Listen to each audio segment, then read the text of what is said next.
Hey guys, it's Jordan here from SwitchWatch. How are you all doing today? Now today I've got a very retro review of Donkey Kong, the arcade game, yes, from a long time ago. This review is going to see how it holds up today. Is it still playable or is it just too archaic? Let's find out. First released to the world in 1981, 9 years before I was born, Donkey Kong was an arcade phenomenon. Indeed, maybe if it wasn't for the success of Donkey Kong, maybe Nintendo wouldn't be where they are today. Its success helped shift the direction the company was going in to focus heavily on the video game market and eventually leading to them producing their own home consoles. Designed by a young, sprightly Shigeru Miyamoto, this simple arcade game spawned two of Nintendo's biggest franchises today and propelled the designer to be Nintendo's most trusted leading developer. What he says goes, all thanks to Donkey Kong. At over 35 years old, the Donkey Kong arcade game is probably one of the oldest games still for sale right now. It has been a while though, as this is actually the first time it's been made commercially available since its arcade cabinet release all those years ago.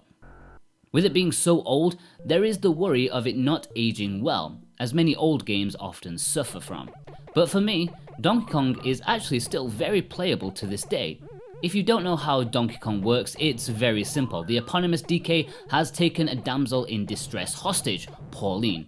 Mario, or actually before he was known as Mario, chases after the great ape in an attempt to rescue. To do this, he must platform his way through 4 single-screen stages and reach the top where the villain awaits. When you do reach the top, you move on to the next stage. Beat all 4 stages, then another cycle begins with the difficulty ramped up. It's tough, arcade tough. It's not just jumping between platforms you have to do, but also avoiding barrels and springs that DK flings at you or rolls down the scaffolding. There are even fireball enemies wandering around in order to catch you out. There's a lot of seemingly random elements that can scupper your chances. You really need to learn all the possibilities in order to secure your survival. I found it a mixed bag. Sometimes I'd power through deep into the second loop, other times I'd get my behind handed to me in the very first screen. Either way, I'm very rusty at this one.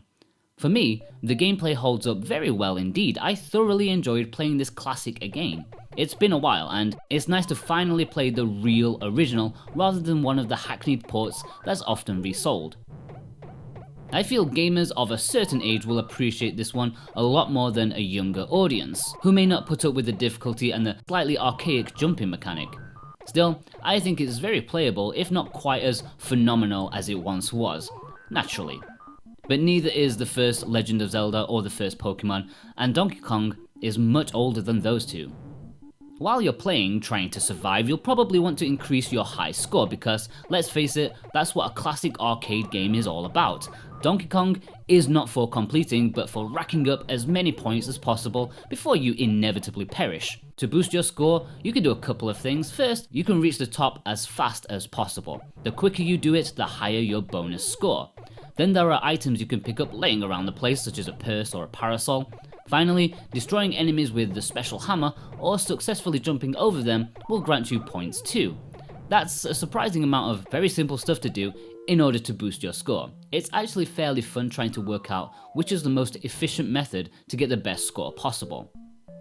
Since this is a port by Hamster, I just want to mention the customization that can be done to change the gameplay. The options aren't quite as robust as the Neo Geo port sadly, but that's just how the original was. You can choose to have a few more lives per game, or less if you so choose, and also changing the score needed to gain a new life.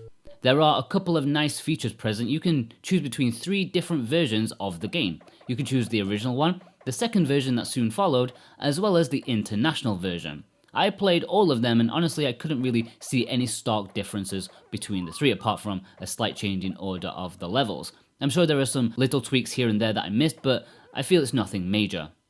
Like all arcade archive games from Hamster, they've included the high score mode as well as caravan mode.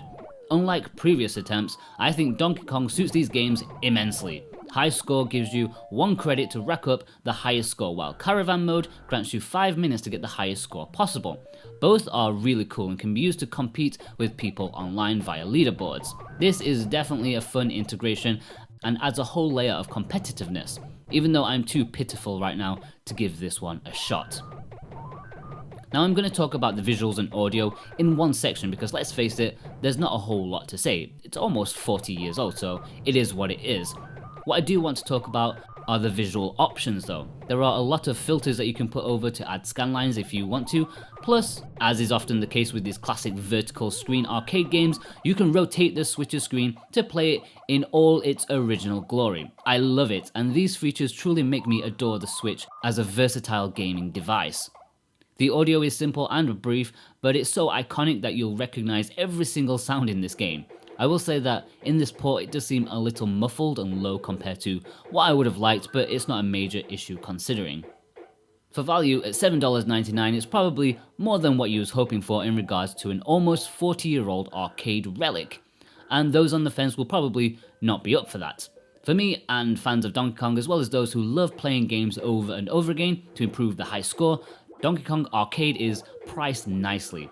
An arcade cabinet of this bad boy will set you back a lot more than this faithful port. For me, of all the titles from the golden era of arcade gaming, Donkey Kong remains one of the most playable today alongside Ms. Pac-Man, but I think it may be more my type of game. I love that it's far more tactical than most games of that era, biding your time, waiting for that right moment to run for it or perhaps hold back. It's obviously a bit limited compared to today's games, and there are some slightly archaic elements that may irk some gamers not used to the stiff jumping, and it likes something a bit more epic, but it's still a classic that I find an enjoyable high score chaser. For me, it's a good 7 out of 10. Limited and slightly outdated, but fun. Okay guys, thank you so much for watching. I hope you've enjoyed this review of Donkey Kong, the arcade game. It's probably a bit more retro than what you're used to us covering, but I feel like I needed to tell you that this is still a decent score chaser. Anyways, let me know what you think. Do you guys have any fond memories of playing the original Donkey Kong? If you're new here, then we would love it if you consider subscribing for the best Switch content on YouTube. I've been Jordan from Switch Watch, and I'll see you guys next time. Take care.